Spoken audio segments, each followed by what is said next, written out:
শুভ সন্ধে। এই দেখো, আমি ডিউটি যাওয়ার জন্য রেডি হয়ে গেছি, কিন্তু এখনও একটু বসবো, তারপরে যাব। দুপুরবেলা একটা কাজে গেছিলাম, রান্না ঠান্না কাজকর্ম সেরে, তোমরা তো জানোই।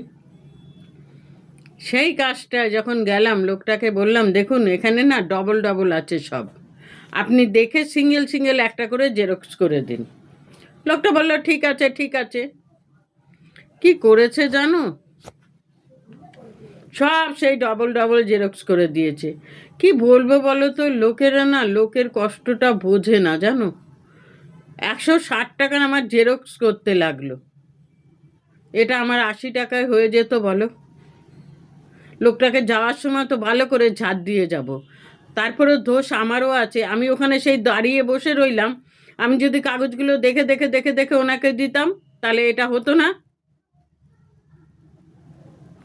কি বলি বলো না, মাথায় না জানো আমার কোনো কাজ করে না, কতগুলো টাকা আমার নষ্ট হলো।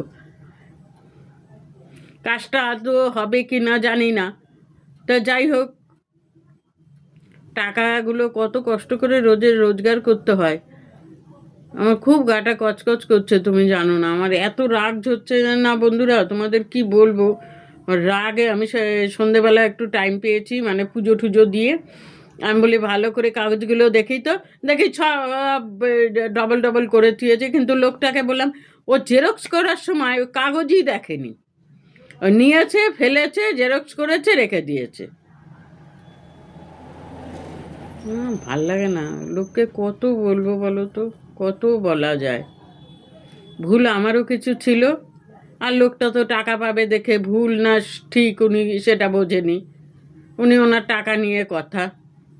যাই হোক বন্ধুরা, মাথা গরম করে লাভ নেই, রাখি, হ্যাঁ।